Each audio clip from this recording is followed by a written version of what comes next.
Assalamualaikum warahmatullahi wabarakatuh. Sampurasun kasadayana. Kesempatan ini saya ingin membahas tentang wajah Satria Beninget. Tonton, simak sampai selesai agar bisa memahami isinya. Tonton saja.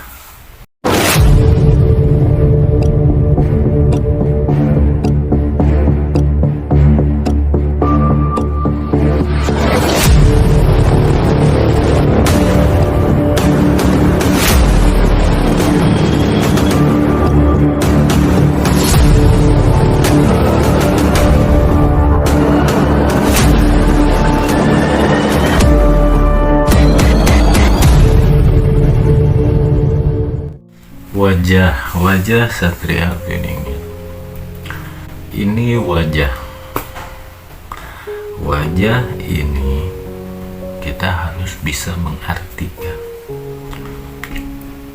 Wajah itu ciri khas.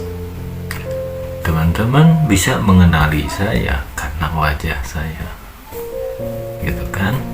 Nah, wajah ini ciri khas atau ciri khusus, itu wajah. Nah, di sini saya ingin coba menjelaskan ciri khusus atau wajah Satria Beninget. Imajinasinya jangan terpatok pada wajah, tapi pada ciri khususnya. Gitu ya. Nah, ciri khusus Satria Beninget yaitu satria atau seseorang yang memiliki cakra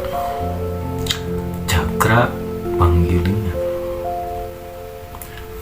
Ketika kita ingin mengetahui seseorang yang memiliki cakra panggilingan, seperti apa orang-orang atau orang yang memiliki cakra panggilingan, bahan-bahannya yaitu yang pertama 4 unsur alam, yang kedua kehidupan, yang ketiga alam pikirnya. Nah, disatukan perjalanan hidupnya, pola pikirnya, kemudian 4 unsur alam. Ini disatukan akan menghasilkan cakra panggilingan.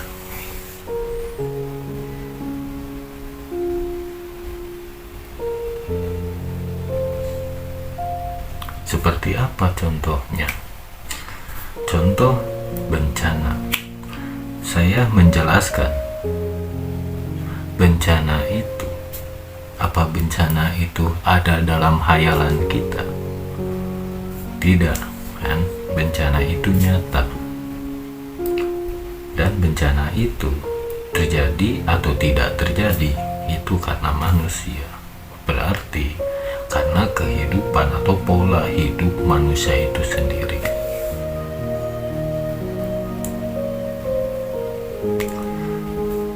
Bocah Angon itu perjalanan itu untuk kita bisa mengartikan kehidupan kita masing-masing, agar kita bisa mengerti arah dan tujuan, kemudian menggunakan 4 unsur alam di dalam menjalani perjalanan ini, perjalanan kehidupan kita masing-masing yang sekarang sedang berjalan. Apa yang harus kita pakai dalam 4 unsur alam ini? Yang pertama, dalam menjalankan kehidupan, unsur api jadikan motivasi hidup.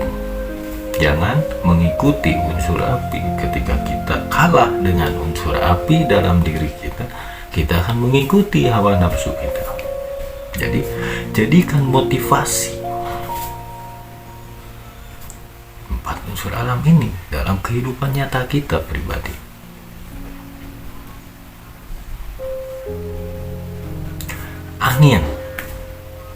Angin ini untuk mengolah, mengartikan, memikirkan, atau mencari perjalanan hidup ini yang sedang kita jalani. Pikiran, ilmu fikir, angin yang bisa menguasai ilmu angin ini yang disebut saipi angin. Bukan saipi angin yang ibaratnya ilmu jeblak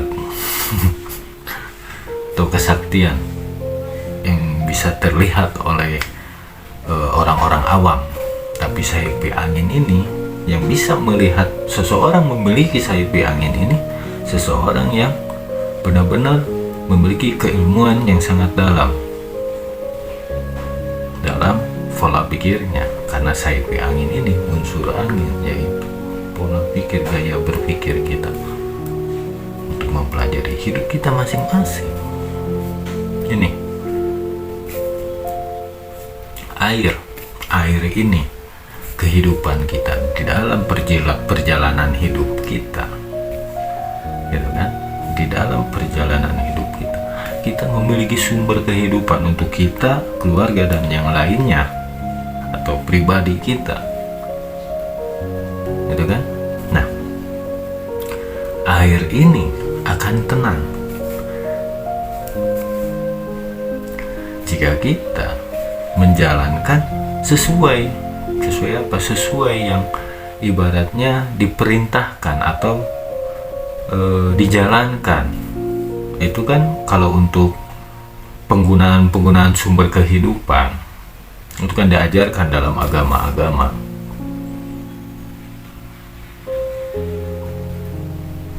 Untuk unsur air, agar air itu mengalir sesuai alurnya dan tidak ada yang menyendat.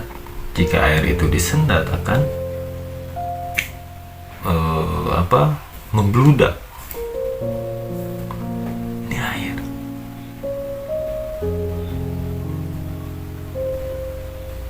Kemudian yang terakhir, bumi. Di dalam unsur bumi ini, di kehidupan nyata kita pasti memiliki semua masalah. Mau orang kaya ataupun orang miskin, mau pejabat ataupun bukan pejabat rakyat. Jika orang yang memiliki atau seseorang yang bisa mempelajari unsur bumi, yaitu seseorang yang di dalam hidupnya merasa ketenangan, karena istilahnya mereka memiliki segalanya tapi tidak merasakan memiliki segalanya. Seperti apa? Ya, seperti manusia umumnya atau hakikatnya manusia. Manusia diciptakan dari saripati tanah. Jadi hakikat manusia, mau seberapa sakti manusia itu, mau seberapa luhur manusia itu, mau segede apa, setinggi apa jabatannya, atau sekaya apa manusia itu yang mereka miliki, hakikat manusia itu tetap tidak punya apa-apa. Standar, tidak ada yang tinggi, tidak ada yang rendah, tapi tetap manusia berdiri di atas tanah, rata semua. Agama mengajarkan kan seperti itu. Coba cek atau coba pelajari agamanya masing-masing. Apakah diajarkan dalam agama kita tidak boleh sombong, tidak boleh tinggi, ria atau gimana, terus tidak boleh pesimis? Agama mengajarkan juga.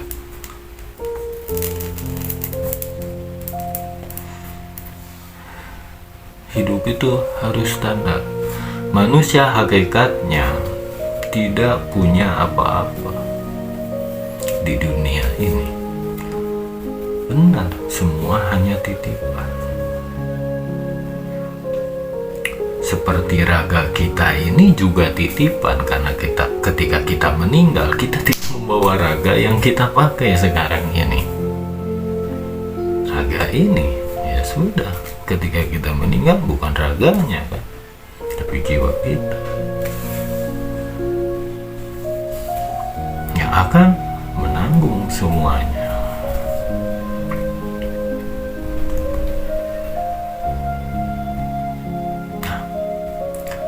Yang disebut cakra panggilingan. Panggilingan ini roda kehidupan. Pelajari kehidupan masing-masing. Dengan apa? Dengan mempelajari menggunakan cakra. Cakra ini tajam. Cakra panggilingan mempelajari kehidupan dengan cermat, dengan tajam, dengan kecerdasan yang sangat luar biasa. Ini tajam seperti mempelajari sesuatu. Makanya saya bilang satria piningit. Satrianya orang, piningitnya itu yang disebut kebenaran yang terpendam. Untuk menggali itu dibutuhkan cakra yang sangat tajam. Cakra panggilingan melalui kehidupan kita, mempelajari kehidupan kita agar kita tajam mempelajari.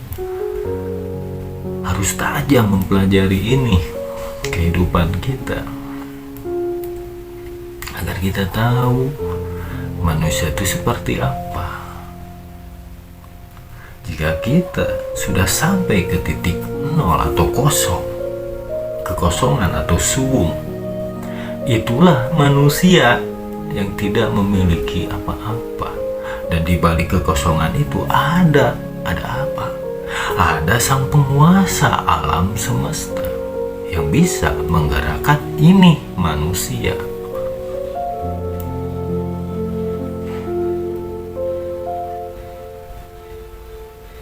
Jadi hakikat manusia diciptakan ke dunia untuk apa? Untuk kita diperjalankan. Diperjalankan seperti apa? Diperjalankan bagi orang yang bisa membagi dua. Membagi dua antara melalui sisi positif dan sisi negatif. Ketika kita ingin menyalakan lampu, dibutuhkan dua sisi ini. Sisi negatif dan sisi positif. Negatif saja, lampu tidak akan nyala. Atau begitu juga sebaliknya. Positif saja, lampu tidak akan nyala. Ketika kita ingin hidup terang benderang, dibutuhkan sisi positif dan sisi negatif. Itulah kehidupan. Jika kita ingin menggali cakra panggilingan, kita harus mempelajari dari kedua sisi ini, positif dan negatif. Nah, sementara sisi negatif dan sisi positif itu ada dalam filsafat Pajajaran tentang ilmu keseimbangan sejajar, keseimbangan hidup. Jika orang yang memiliki istilahnya yang bisa mempelajari filsafat Pajajaran dan diterapkan dalam kehidupannya, itulah orang yang memiliki pusaka kujang.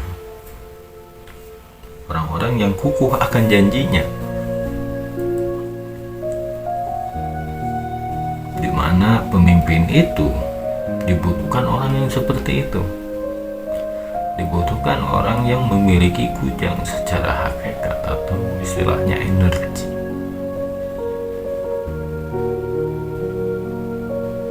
Energi kujang membentuk seseorang agar kuat akan janji-janjinya seperti pemimpin yang kita butuhkan.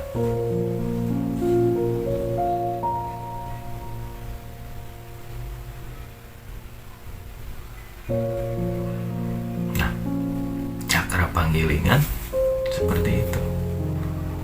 Luar biasa jika orang yang bisa masuk dan merasakan cakra ini, karena akan bisa kembali ke titik yang saya tadi bilang, kosong, kekosongan. Dan manusia tidak akan merasa dirinya memiliki segalanya, tidak akan merasa dirinya memiliki. Di situ ketika orang merasakan kekosongan, di situ manusia itu akan berserah diri, ikhlas, pasrah, ridho, kuat akan pondasinya, kuat yang disebut lebak cabenenya. Sudah menemukan lebak cabene, itu orang yang sudah menemukan lebak cabene, sudah kuat akan pondasinya, akar. Pancasila termasuk juga di sana. Syahadat termasuk juga di sana.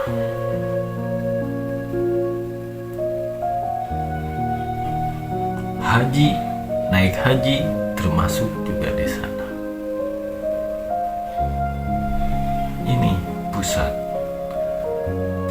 agar kita bisa kembali ke titik nol. Kita harus seperti apa yang tadi saya jelaskan. Itulah wajah Satria Piningit, ciri khas, mendorong, membawa manusia untuk bisa kembali ke titik awal, untuk membangun kehidupan yang baru dengan rasa ikhlas, pasrah, dan ridho. Atau dari lebak cawene,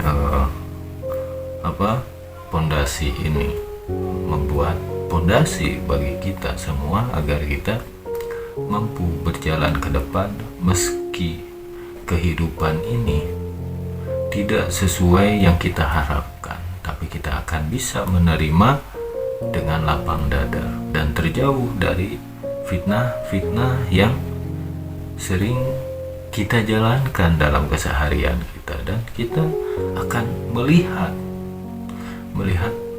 Tuhan itu yang seperti apa, karena kehidupan sekarang banyak manusia yang menuhankan harta tahta wanita. Pelajari pembahasan ini agar kita semua terhindar dari fitnah yang disebut fitnah dajjal. Sekian pembahasan kali ini. Wassalamualaikum warahmatullahi wabarakatuh.